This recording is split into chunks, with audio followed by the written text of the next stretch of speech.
Pilkada itu pemilu atau bukan sih? Nah, saya akan membahas apakah pilkada adalah pemilu. Memang dinamika soal pilkada adalah pemilu atau bukan berkembang seiring adanya tafsir atau pendirian hukum yang berubah dari Mahkamah Konstitusi. Pada awalnya, ada putusan MK nomor 72/73/PUU/2 Romawi/2004.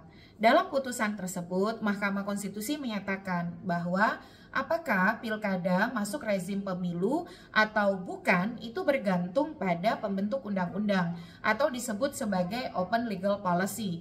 Jadi diserahkan kepada pembentuk undang-undang apakah ingin memasukkan pilkada sebagai pemilu atau bukan. Nah, berikutnya berkembang ada Undang-Undang Nomor 22 Tahun 2007 tentang penyelenggara pemilu dan juga Undang-Undang Nomor 15 Tahun 2011 tentang penyelenggara pemilu yang memasukkan pilkada sebagai bagian dari pemilu yang menjadi tugas penyelenggaraan oleh Komisi Pemilihan Umum, di mana kewenangan Komisi Pemilihan Umum adalah menyelenggarakan salah satunya selain pemilu legislatif, pemilu presiden, juga pemilu kepala daerah dan wakil kepala daerah. Bahkan di dalam undang-undang itu disebutkan istilahnya adalah pemilu kada. Nah, kemudian berikutnya ada putusan Mahkamah Konstitusi nomor 97/PUU/11 Romawi/2013. Di dalam putusan nomor 97 tahun 2013 ini, Mahkamah Konstitusi menyatakan bahwa penyelesaian perselisihan hasil pilkada itu bukan kewenangan Mahkamah Konstitusi karena tidak diatur di dalam pasal 24C Undang-Undang Dasar NRI tahun 1945 yang menjadi basis kewenangan dari Mahkamah Konstitusi. Di sana hanya disebutkan kewenangan Mahkamah Konstitusi menyelesaikan perselisihan hasil pemilu, sedangkan menurut pasal 22E ayat 2, pemilu itu adalah untuk memilih anggota DPR, anggota DPD, anggota DPRD, dan presiden, wakil presiden. Tidak ada pemilihan gubernur, bupati, wali kota. Sehingga melalui putusan nomor 97/PUU/11 Romawi/2013 tersebut, Mahkamah mengeluarkan kewenangan penyelesaian perselisihan hasil pilkada tidak lagi menjadi kewenangan Mahkamah Konstitusi. Nah, putusan MK nomor 97 tahun 2013 itu lalu diakomodir di dalam pasal 157 Undang-Undang nomor 8 tahun 2015, mohon maaf nih kebelibet ya, dan ditegaskan lagi di dalam Undang-Undang nomor 10 tahun 2016 yang menyatakan bahwa kewenangan penyelesaian perselisihan hasil pilkada dilakukan oleh Badan Peradilan Khusus Pilkada, namun sampai terbentuknya Badan Peradilan Khusus Pilkada, penyelesaian perselisihan hasil pilkada tetap dilakukan oleh Mahkamah Konstitusi. Nah, hanya saja sebelum terbentuknya Badan Peradilan Khusus Pilkada, Perludem melakukan uji materi pasal 157 tadi ke Mahkamah Konstitusi dengan nomor perkara 85/PUU/20 Romawi/2022 dan sudah diputus ya. Putusan MK nomor 85/PUU/20 Romawi/2022 yang di dalamnya Mahkamah Konstitusi menyatakan bahwa tidak relevan lagi melakukan pembedaan antara rezim pilkada dan rezim pemilu.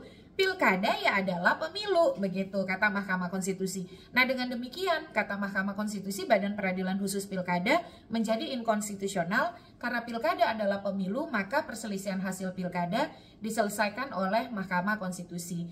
Di dalam putusan 85 tahun 2022 ini, ada 5 hal yang membuat Mahkamah Konstitusi berubah pendirian hukum dan menyatakan bahwa pilkada adalah pemilu. Di antaranya adalah yang pertama, karena asas pilkada itu adalah asas pemilu. Asasnya selama ini yang digunakan langsung, umum, bebas, rahasia, jujur, dan adil. Dan itu adalah asas yang ada di dalam pasal 22E ayat 1 Undang-Undang Dasar NRI tahun 1945 yang mengatur tentang pemilihan umum. Yang kedua, yang menyelenggarakan pilkada adalah Komisi Pemilihan Umum sebagai pelaksana, diawasi oleh Badan Pengawas Pemilihan Umum, dan pelanggaran etikanya dilakukan, pelanggaran etika penyelenggara pemilu ya, dilakukan oleh Dewan Kehormatan Penyelenggara Pemilu atau DKPP. Nah, satu kesatuan fungsi penyelenggaraan pemilu tadi diatur di dalam pasal 22E ayat 5 Undang-Undang Dasar kita yang merupakan bagian dari bab tentang pemilu, bab 7B pasal 22E ayat 5. Jadi kata Mahkamah Konstitusi di antara duanya dari 3 pertimbangan yang bisa dibaca lengkap di putusan 85 tahun 2022, maka ya tidak relevan membedakan atau mendikotomi antara rezim pilkada dan pemilu. Selain itu, kata Mahkamah, bahkan dalam putusan sebelumnya dari Mahkamah Konstitusi, putusan nomor 55/PUU/17 Mahkamah tidak membedakan antara pilkada dan pemilu. Misalnya dari 6 model keserentakan, Mahkamah bahkan menyebut pilkada adalah bagian dari pemilu serentak lokal. Nah, Mahkamah kan mengatakan ya ada 6 model keserentakan yang bisa dipilih pembentuk undang-undang dengan catatan tidak memisahkan antara pemilu DPR, DPD, dan presiden. Nah, pilihan-pilihan model keserentakan lain itu terserah pembentuk undang-undang, termasuk untuk menyelenggarakan pemilu serentak nasional, memilih DPR, DPD, dan presiden, serta beberapa saat kemudian pemilu serentak lokal untuk memilih kepala daerah dan DPRD. Nah, jadi dengan demikian ya tidak ada lagi perbedaan antara pilkada dan pemilu.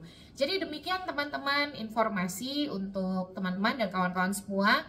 Pilkada adalah pemilu, sudah ditegaskan konstitusionalitasnya oleh Mahkamah Konstitusi melalui putusan nomor 85/20